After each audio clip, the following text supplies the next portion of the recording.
Welcome to Voice Rising with Kara Johnstad. Enjoy weekly conversations with leading luminaries, pioneering visionaries, singers, poets, musicians, and sound healers as we explore the profound role our voice plays on the path to self-realization and global enlightenment.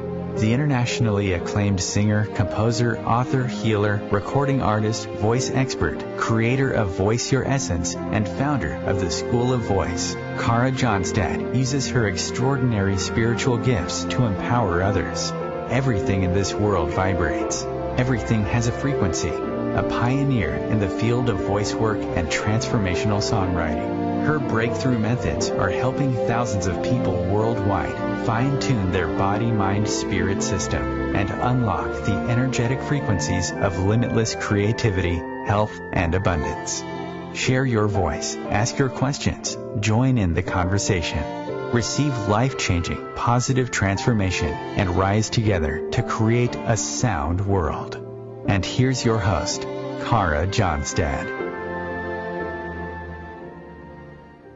Hello, everybody. Welcome to Voice Rising. In studio with me today is John Beaulieu, the founder of Biosonic Enterprises Limited, a company dedicated to tuning the world.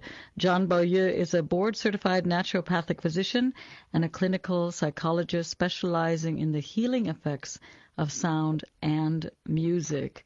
After receiving degrees from Indiana and Purdue universities in psychology and music, he went on to study and integrate Eastern and Western natural healing disciplines, and his work at the Beaulieu Psychiatric Hospital, as well as his professorships and research at several universities, has made him a much sought-after lecturer and performer around the world. So, John, I welcome you to the Voice Rising show. Thank you so much for being with me.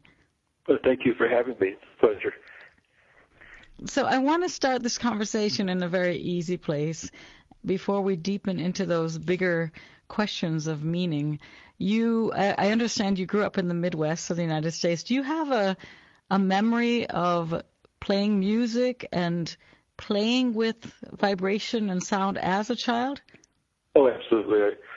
I've actually written about it, and I started in the house I grew up in with my grandparents. There was an old upright piano, and of course I found my way to it as a child, and I began playing.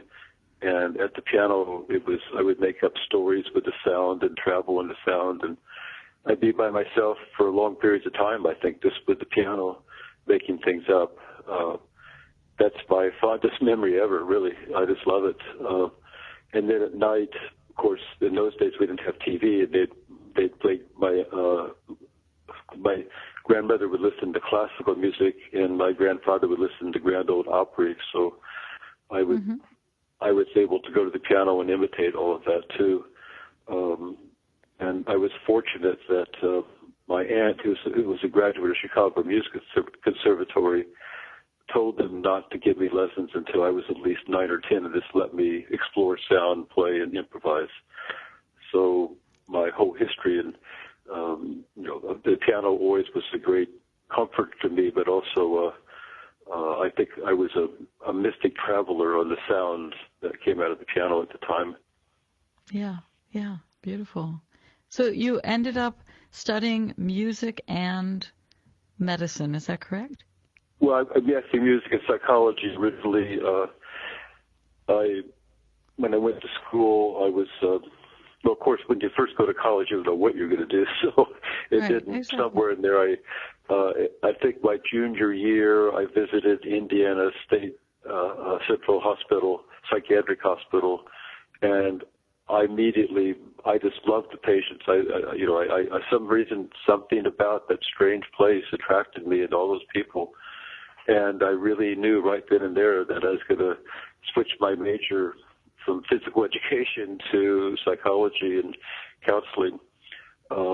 And basically, because I went to school on the dive-off diving boards on an athletic scholarship, which was really, it got me through school, but it wasn't until my junior year I really realized what my mission was, my calling was to do. So I just switched majors and continued from there. Did you already realize at that young age, I mean, a junior in college, you're not that old yet, that it was going to be this mixture between music and psychology that's going to take you, or were you then focused on psychology and music? You were, as a hobby on the side, so to speak. They were both separate. I'd like to say it was my own sort of split personality, and it's taken years for them to merge, but they have. I mean, basically, I don't, but in the beginning, certainly in those days, you didn't advertise music in a psych hospital, but we used to do music therapy. But in those days, music therapy was entertainment, not therapy. Right. But I could definitely always have seen the reactions of sound on people from a very young age. I used to actually change the environment of my house by playing the piano with different pieces. So I knew how powerful sound was, more intuitively probably. I didn't have so much science in those days, but I knew enough to stay with it all these years. And so my life as a composer and a musician was in a way separate from my life as a psychologist and a therapist. But that, like I say, over the years, they've definitely come together. You work a lot with an interval, which musicians, we call it the fifth, right? The 1 and the 5. It's the perfect fifth. Yeah, it's perfect. Exactly. It's also, as far as I know as a musician, it's more or less the frame around a chord, right? A triad. So it's kind of like the walls. We also have the circle of fifths.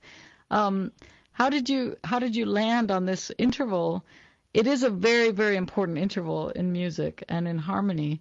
It's an important interval period throughout history. In fact, I've written a 40-page chapter on it in the book just on the perfect fifth. It's so important. Right. Because it's basically in music, I'd like to say it's a C and a G for non-musicians because they tend to understand that better, but it's really a mathematical ratio. And a ratio, or we call it interval, it means there's two tones, and these two tones are in a relationship, and they have a space between them. They're two different tones that have a space between them that's precise.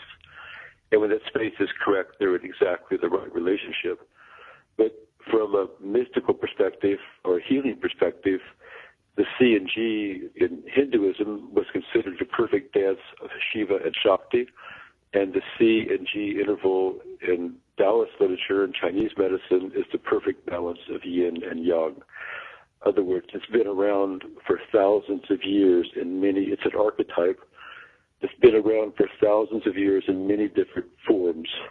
All I did was sort of make it available to everybody through tuning forks.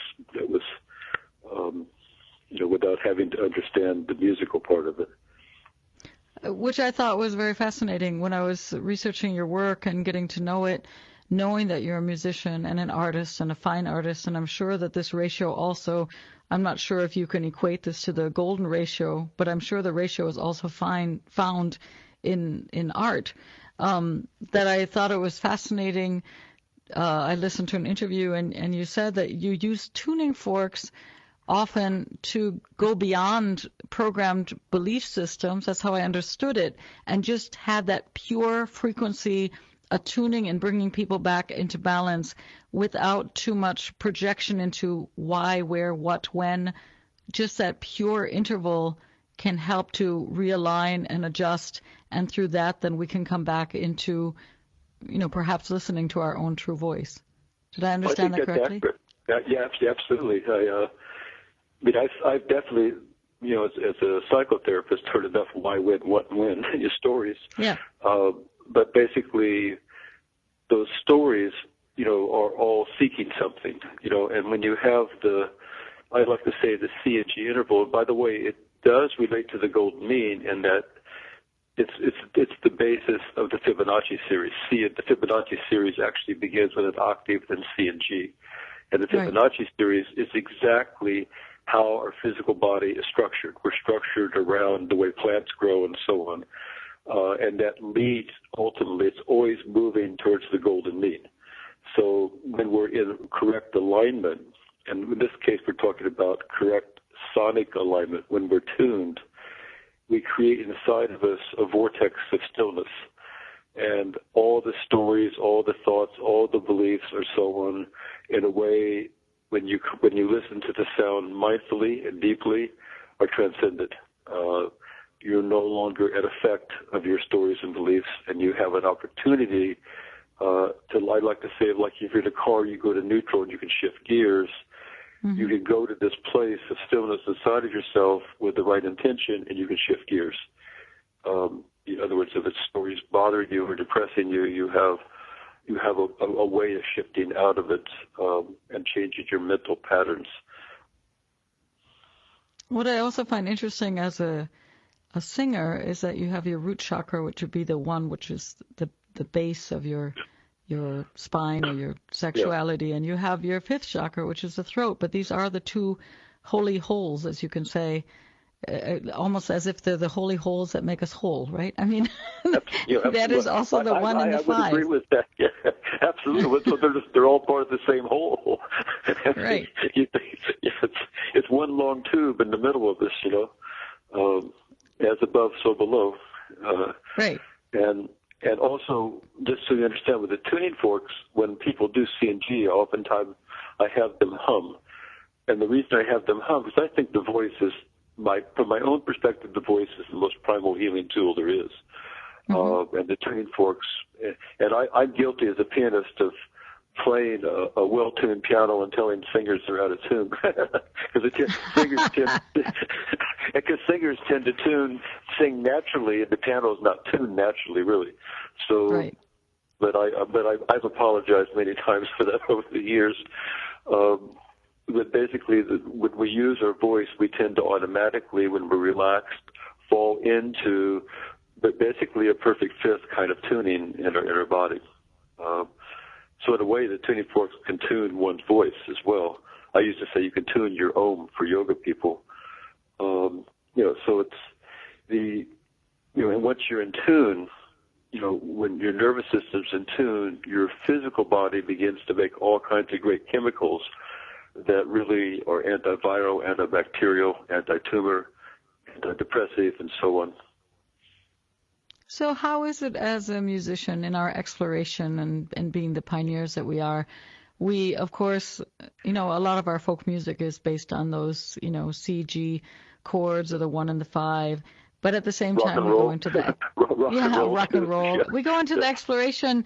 How does music? Do we have a certain responsibility as a society and as musicians to work with music that is not dissonant and that does not have a rhythm that is perhaps faster than our heartbeat, which puts us into stress, or is that just part of our expression as a humanity? Well, I have a couple different views on that. One is if you have someone who's very sick, you don't give them a lot of different foods. You give them something very simple, like chicken soup or something. That's something really simple so they can heal. So when I'm in the hospital and so on, and I'm working with people and they're really kind of lost in their emotions, their mind, their thought, whatever it may be, I give them C&G because it's unbelievably simple, it's safe, and it's very effective. However, but sound to me is a yoga. It stretches your ears. So, right. As you know, musically, I studied with Intentionality, who's a Greek composer. I studied with John Cage. I studied very modern avant-garde music. And music is in the ear of the beholder. Music is sound. First and foremost, it's sound. How one listens to sound creates music. So, for example, when I was younger, my parents told me Elvis Presley wasn't music. Don't look and don't see. That's not real music. I've had people in India tell me that classical music is the music of the piano is the instrument of the devil, and vice versa. It goes on and on. So you can be trained in a form of music, and somebody tells you it isn't music, because in their ears they don't hear what you're doing as music, but you do.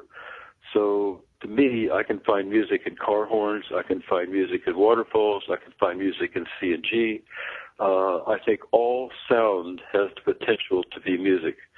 But when somebody's very sick, if somebody needs to have healing, we need to go to simpler and simpler and simpler sound.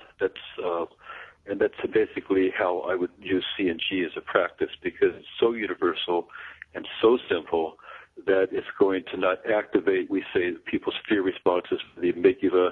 It's not going to activate genre biases in music. So that's basically why I focus on it so much. But as a composer, as a musician, I do all kinds of wild things. But my ears stretch for that, and I hear music in it. And it's probably a feeling of freedom also. It is a feeling of freedom because it actually creates more neural networks, and those neural networks basically give you more ability to process things in your life.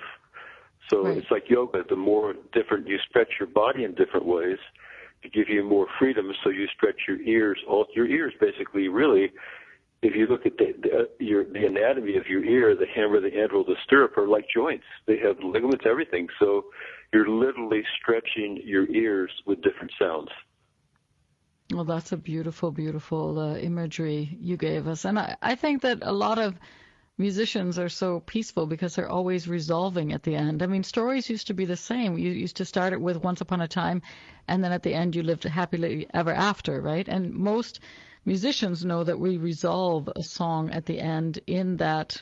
For almost all music that I know, it comes to a resolution at the end in the same key that it started, or in the key that it's in.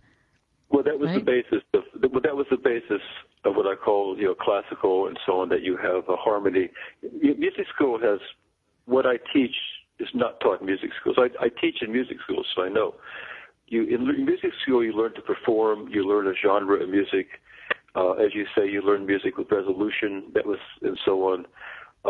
But what I'm talking about has no resolution. I don't know anything in life that really ever completely resolves. The example, the C and G, as you say, is a circle of fifths on the piano, but that actually tunes C and G makes a spiral that never resolves. Beautiful. So there is resolution, but that resolution is never complete. It's always in a continuum. I bring up the example of leap year. Well, this year's over, it resolved, but it didn't really. It's always, time is a spiral. We live in a spiral, so in order to fool ourselves, we make every 4 years we add a day. Beautiful, beautiful, John. We're going to take a small break. We're going to be back in a couple of minutes to talk more about vibrational frequency, sound consciousness, and the beauty of music, that we can use it for healing.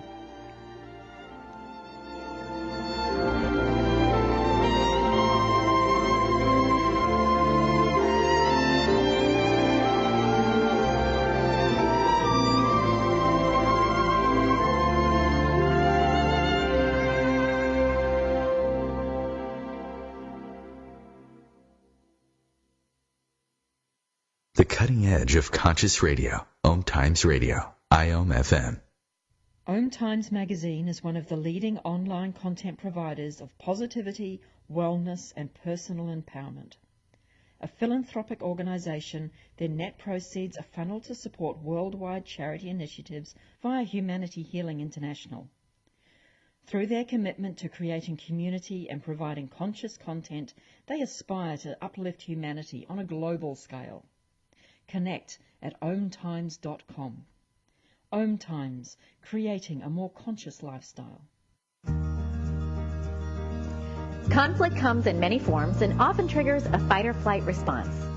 Some of us gravitate toward conflict, while many will stop at little to nothing to avoid it. Unfortunately, what we resist will persist, which often forces us to face our fear and deal with it head-on. Join me during my show, Conflict Rising, as I discuss the important role of conflict with leaders who have moved through it successfully. Tune in Thursdays at 3 o'clock p.m. Eastern Standard Time. Remember, it's always darkest before the dawn. With happy clients all over the world, Kara Johnstad knows that your voice is the missing link to more authenticity, abundance, creativity, and health. An internationally acclaimed voice expert, Kara's breakthrough methods have helped thousands of people successfully heal their voice wounds and extinguish the story of self-doubt and shyness forever.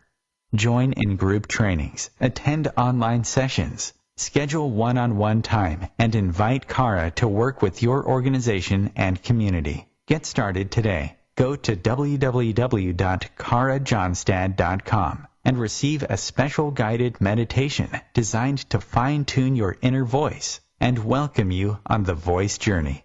Why was the basketball court all wet? Because the players kept dribbling on it. The dad joke. Corny, groan-worthy, but also one of the simplest ways to share a moment with your kids. What did the buffalo say when he dropped his son off for school? Bye, son. So take a moment to make your kid laugh, because dad jokes rule. Make your kid laugh today. Go to fatherhood.gov. Brought to you by the U.S. Department of Health and Human Services and the Ad Council.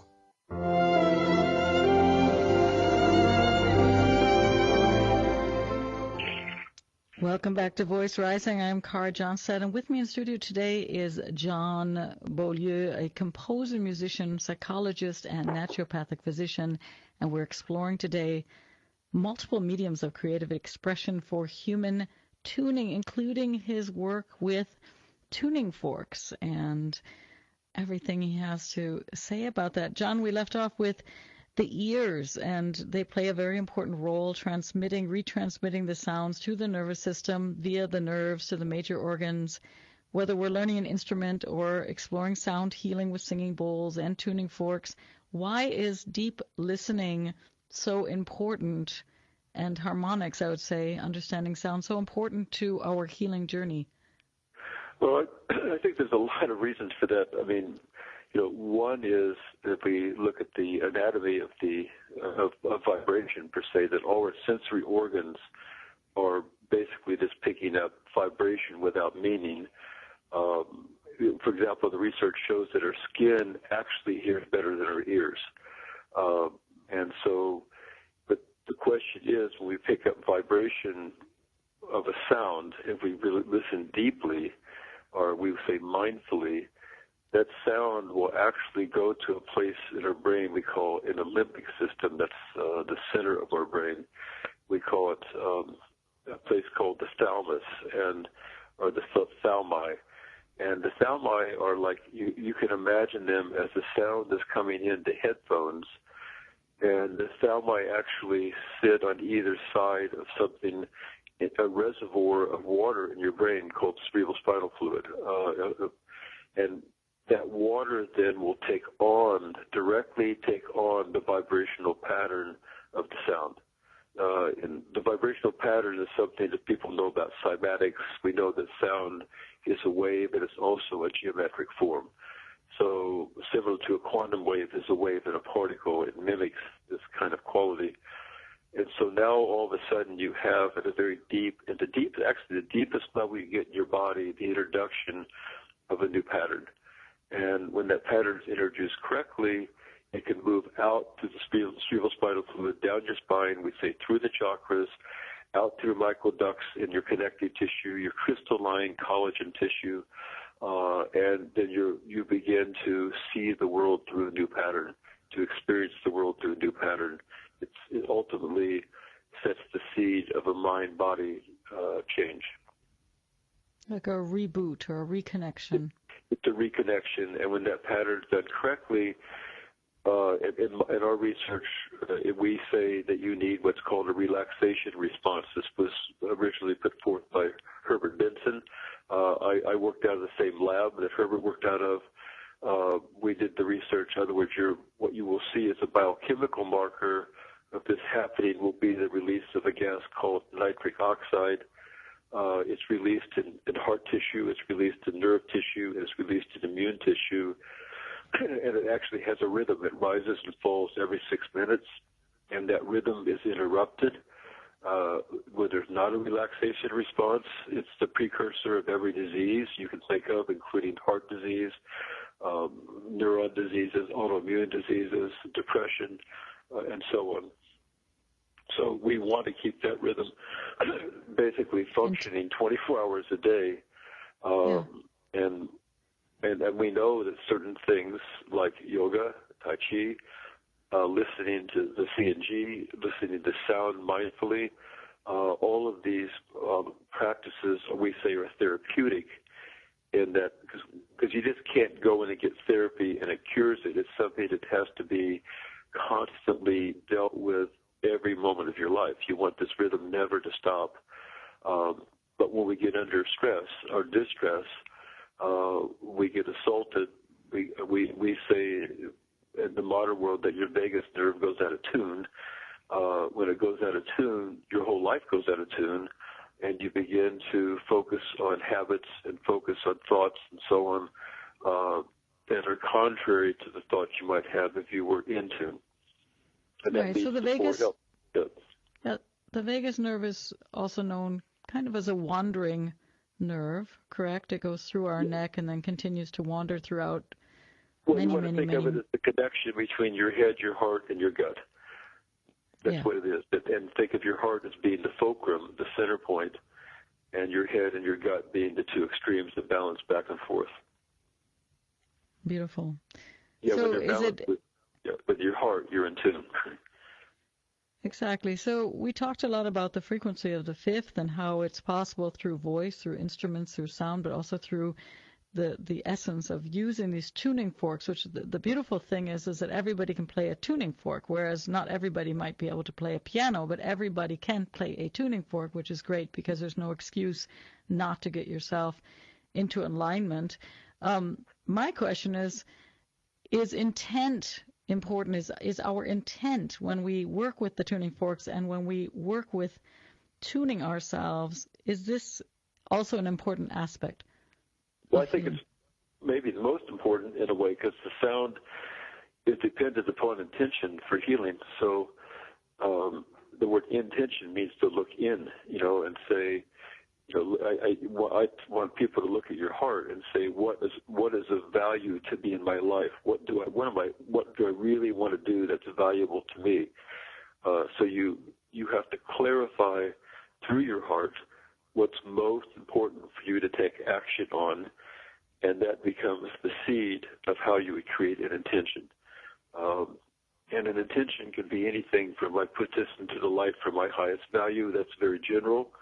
Or you could begin to make it more. You could do more refined intentions from that general intention, and that's what I do during private sessions and so on. I help people with very specific intentions, and when you use the sound, it becomes a carrier tone for that intention to bring it deep into your system. So it's just not a thought. Yeah, I was going to say the sound becomes a carrier tone. Or have you researched if the intent itself has a frequency, has a drone-like frequency, or has a frequency that we could? Yeah. The frequency of the intention in psychology is called a feeling tone. The intention has to have emotion behind. Emotion means energy in motion. So therefore, it's like raga. You have to have it has to have the emotion, and so in classical music, the emotion. So because the heart's involved with the intention, it will have that emotion, and that motion that is a frequency, a feeling tone, and that frequency then will then bind with the sound, similar to when you watch, the satellites send out signals, but in those signals are images and so on you can see in a TV, but that when the frequency binds with the sound, it makes a very, very specific pattern that we introduced into the system through the sound, creating a relaxation response that opens the doorway for it to decode the pattern of the feeling tone. Beautiful. But one can't say that it's the root tone, the tonic, so to say. One is just a feeling frequency that in the combination with the other sound that's entering the body creates a certain pattern. Yes, that's correct. Yeah, that's correct. As long as the body, we say, as long as you create a relaxation response, you go to neutral. I put it like you in a car, you have neutral with gears, and you can't really shift gears without neutral. So the sound, when it brings you to the relaxation response, you're neutral. But when you go into that response with the right intention, the intention guides you in how you shift gears in your life. So another curious question for you. We all know, everybody who's traveled the world knows that every single language has a different a central point in frequency. Some languages, tend to be higher in their frequency or lower. Have you discovered that the interval of fifth shifts to be, let's say, DNA or E and B, depending on which country you're working in? That the interval stays the same, but yeah. Yeah, because believe me, I know this. I'll go from Germany to France to Spain, in a matter of a month, sometimes all over Europe, in different languages, and not counting to the east too. So, and here the Hindus talk and so on, and Telugu.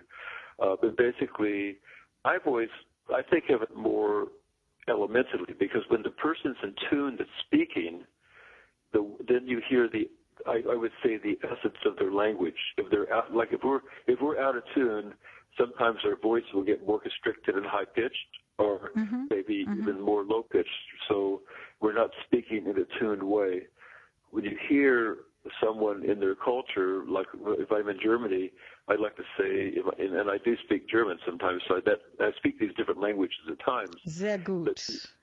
Yeah, sehr gut. But it has to be very fiery. You have to, das ist das. You're constantly fiery, and you go to France, and it's like, or you're in water, and everything's moving and nice, and everybody's hugging, and so the tonal quality of the language is more elemental, fiery, watery, earthy, airy.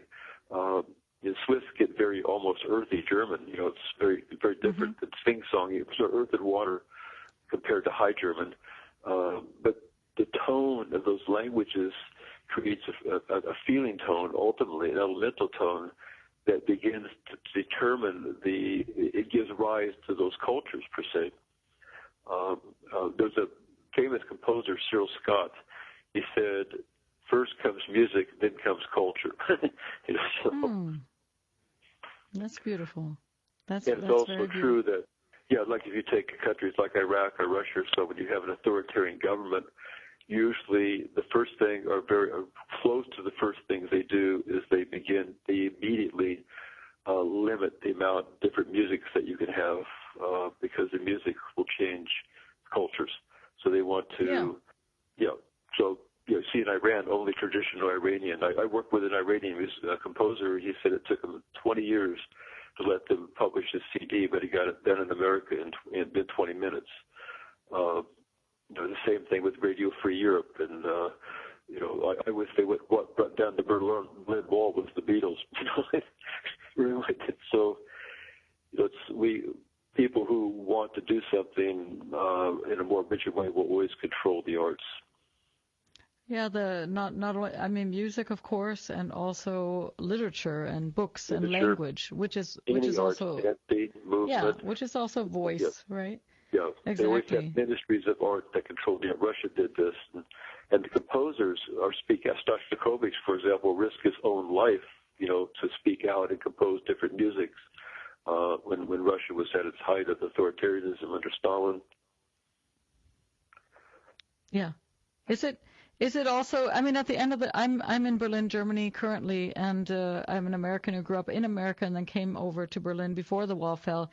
It's fascinating to know that after the war also that a lot of the Germans were listening to big band, jazz, a everything. lot of, everything. I was there when the wall came down. I actually was in Berlin. I would actually counsel people, families who were split apart. I'd go back and forth across the DMZ, to people in East Berlin and bring messages back to West Berlin. I worked with the Deutsche Opera for a while So we were in the same place at the same time, and our paths haven't met until today. Yeah. So, and I still teach in Freiburg, in Switzerland every year. But I have a great love of Germany. All the German artists I played on the piano for sure. And but also it's a fiery country. I love. If I'm too long in Germany, I've got to go to Spain or Italy, or France. I can see why they had wars too, because they had different views of everything. We know, or you've worked a lot with trauma. Germany is a country that has healed an immense amount of trauma. It's a country also of transformation with the wall falling down. how is it for you? Voices can create trauma. People being judgmental, angry, abusive can create trauma. People withholding their voice that are silenced can also go into deep trauma, and voice can also heal trauma.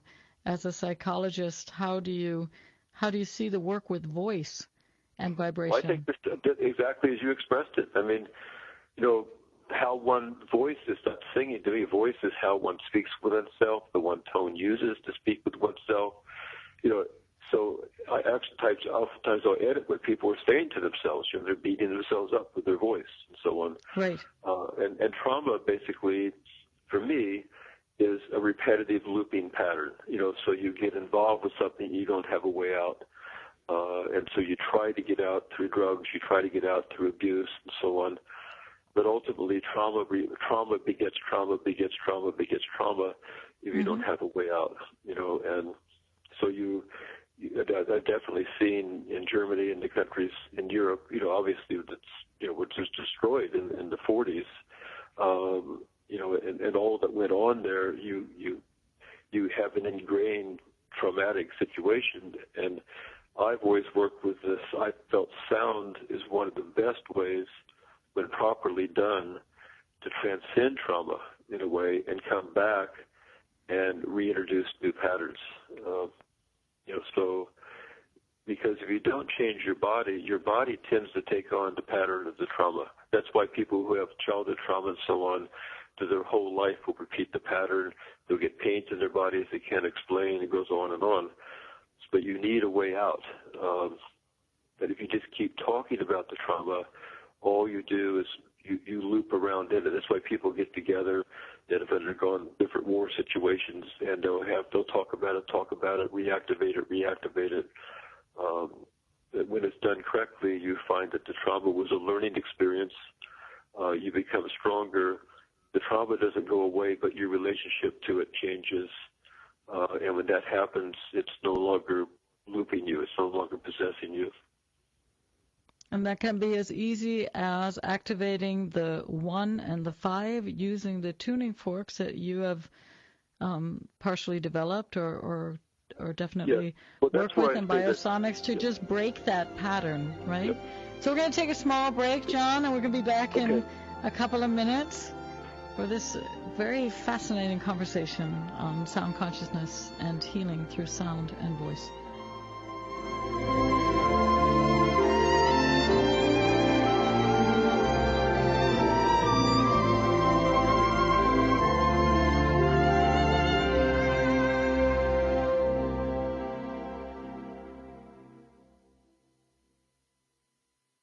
Bringing a more conscious lifestyle to your world. OMTimes Radio. IOM FM. Ascending Hearts is no ordinary dating site, but a spiritual dating site with a purpose, to link you with your soulmate. We engineer the serendipity so you can trust that you will attune with someone that has the same matching vibration as you. Ascending Hearts, the conscious dating site for the spiritually aware. Try Ascending Hearts for free. AscendingHearts.com.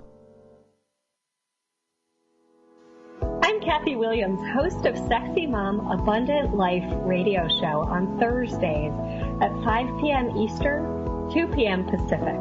On the show, we explore living abundantly in every area of your life. Ways to let go of limiting patterns and beliefs and to step into the flow of creativity and possibility, knowing you are supported by the universe. Imagine being fired because of who you love. Imagine being denied medical treatment because of who you marry. Imagine being evicted because of who you are. Millions of Americans don't have to imagine this. They have to live it. Because in 31 states, it's legal to discriminate against LGBT people. Get the facts at beyondido.org. Brought to you by the Gill Foundation and the Ad Council.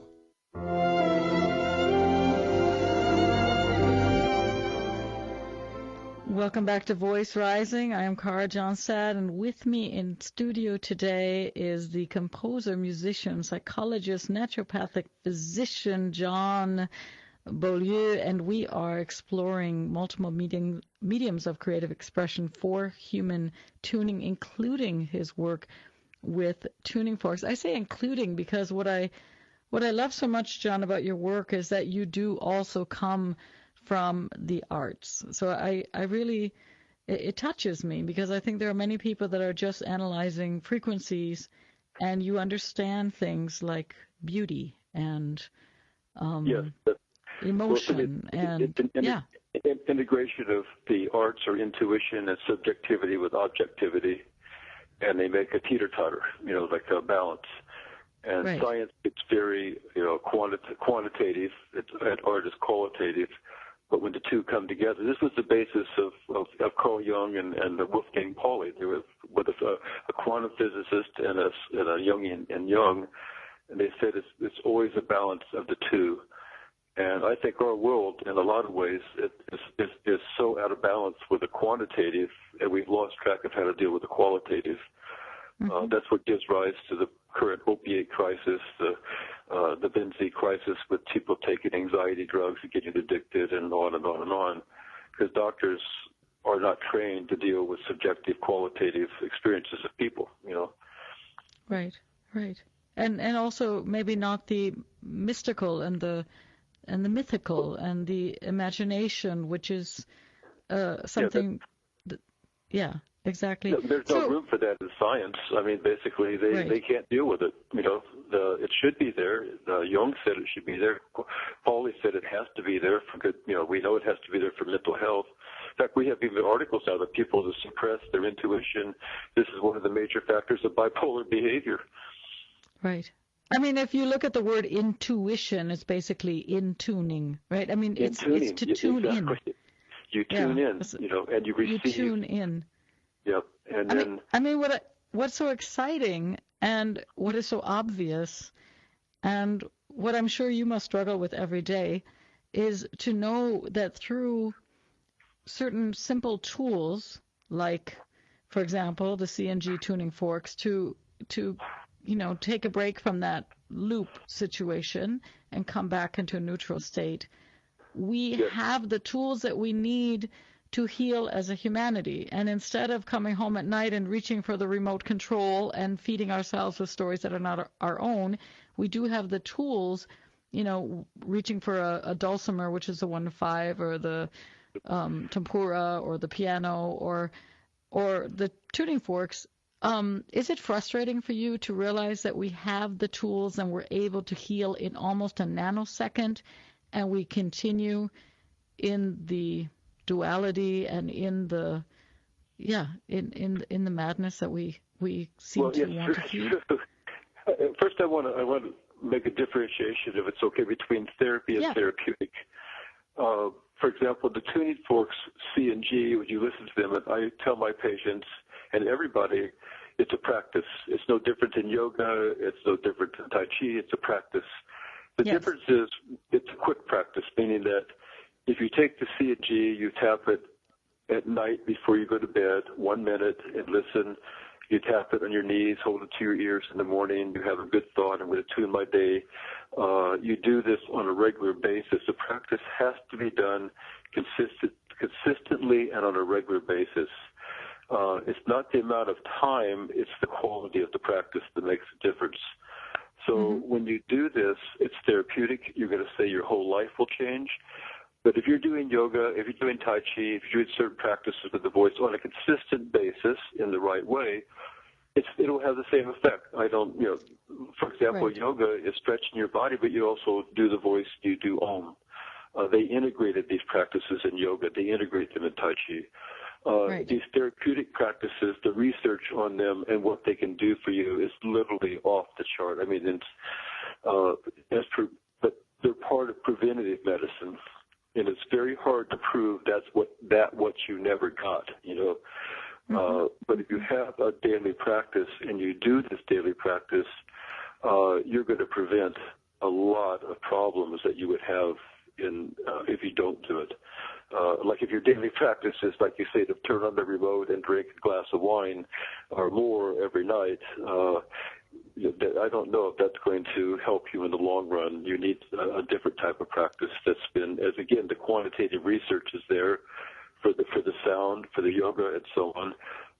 But it's political in that we don't want to teach. For example, when I go to my doctor's office, I see ads on the wall everywhere for pharmaceuticals. And I said to him, why don't we just have people meditate for 5 minutes and teach them how to do it before they see you? But they don't do this, because the companies make all their money off pills and not off teaching people these preventative practices. So it's political. Basically we're dealing, what frustrates me is the politics of healing. And people, for me, are being used as cows to make money versus, the medical profession saying, let's teach everybody how to take care of themselves. And then when we do that, you'll find there's less need for therapy. But there always will be a need for therapy, so people, therefore, as a therapist, I do very specific things for people, but I want them to have that practice because I know those specifics are really going to work if they don't really have a daily practice in their life that reinforces them.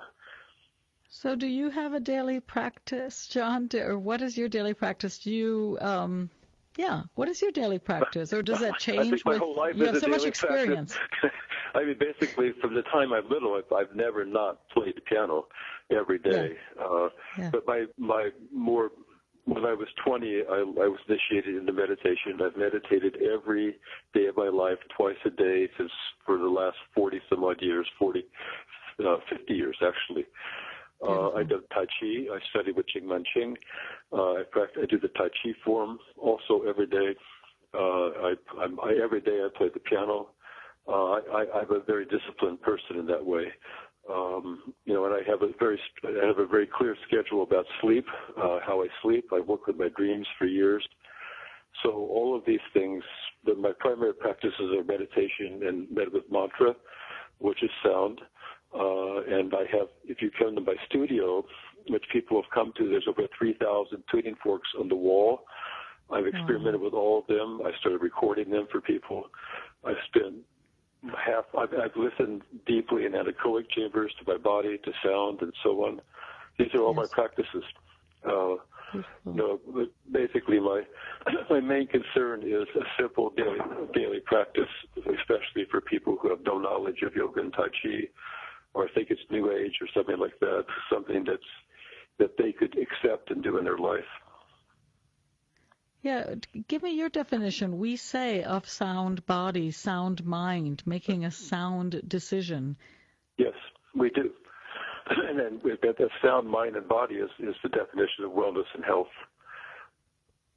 Right. So meaning when the sound is integral and resonating and harmonious.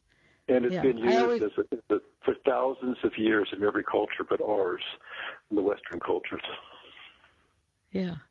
So we are multidimensional vibrational beings, and we live in, even if you just look at our day-to-day life and our dreamscapes, we know that we do live in different dimensions. I mean, we know that. We have the experience. We tend to forget that. What is your vision for our world? We are at a turning point. I think maybe we always were. Maybe the world just keeps on turning. But I think that you do have some tools that are of great value for our world. What would you love the world to do? Well, my vision is just what you said. I mean, basically, we're multidimensional vibrational beings, and to wake up to that, to understand that, to accept it, and to learn how to navigate it and make it work is really what we're here for. And what makes it work for me is the heart. You have something. Like what I'm doing in life is my calling. I woke up to it when I was 20. I didn't understand the path that it would take me, but I've never left it. But it's my calling. I'm doing every day I wake up and I do something. I say to myself, this is what I want to do. I have value. This is of value to me. I'm giving value to others. I'm acting on my values. I'm acting on my heart. And I think that there's so many possibilities, but the heart is what ultimately balances them out. And so in a way, I think we're very aligned with that. How the heart expresses itself can come in a trillion different forms in a trillion different dimensions. But the only way to know for sure is that, I have this value. Am I expressing it through the modality that life has given me? So it's not about having more money, anything like it's about expressing your value.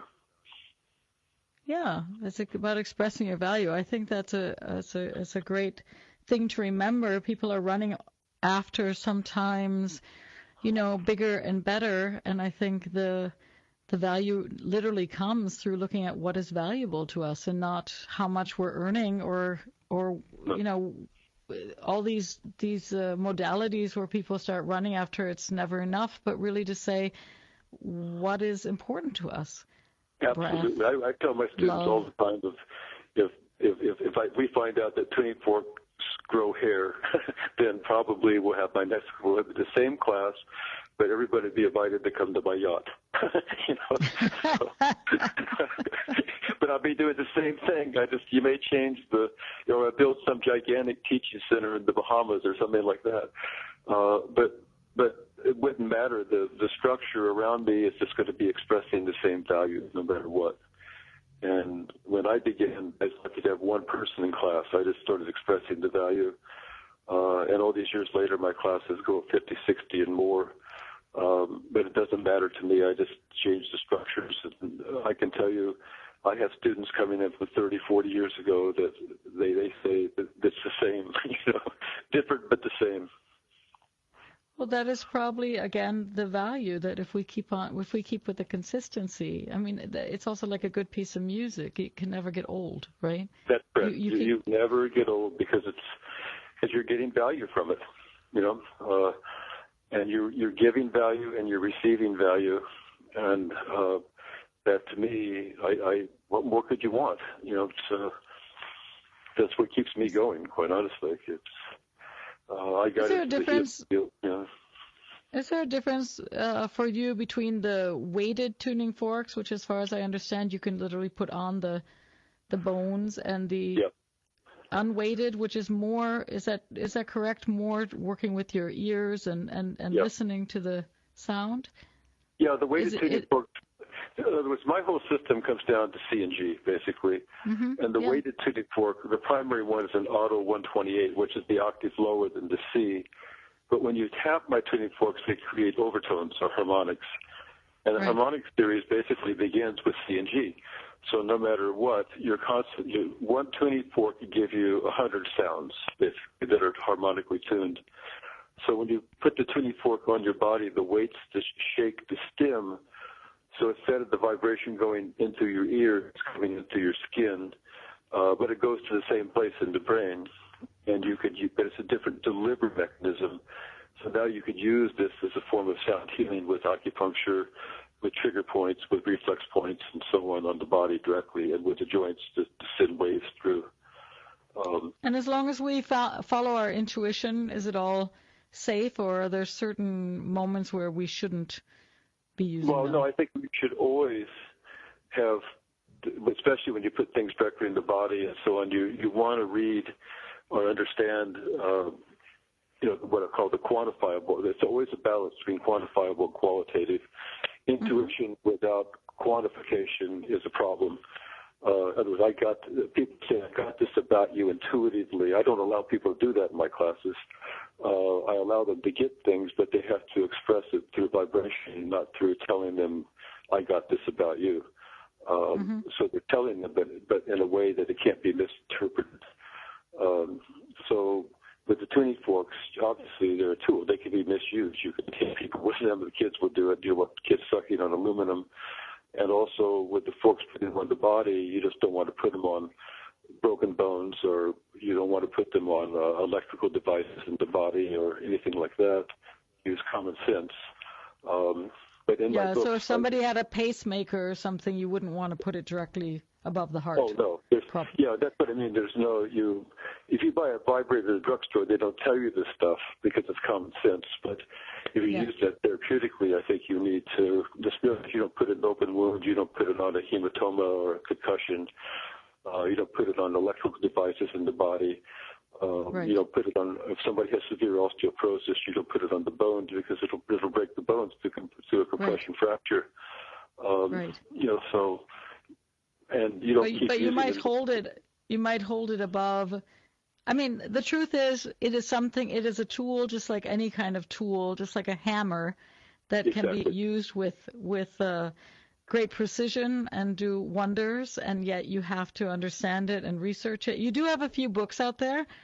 Where can people find your material? Well, my books are, I think, pretty much everywhere. They're also in German. All my books are in German, too, because you're in Berlin, so they're in German. Fantastic. But they're also in English. You get them on Kindle, or you get them on my website, Biosonics.com. You get them, I think, through Amazon. They're all on Amazon. You know, so they're easy to come by. And your workshops, all your trainings are also on Biosonics.com? Yeah, they're on Biosonics.com. I put the schedule in there. If you're on my Facebook page or the e-list, when I teach a class, I put it out. Unfortunately, this would be the first time in 37 years I don't come back to Europe. But I will be in Europe in 2021, and I teach in Zurich. Beautiful. John, it's been an incredible, it's an honor, actually, to have you on the show today. Thank you so much for all the work that you're doing for humanity, for healing, for sound consciousness, and, of course, for beauty and music. And I hope to have you back. Danke vielmals. Haben Sie einen guten Tag.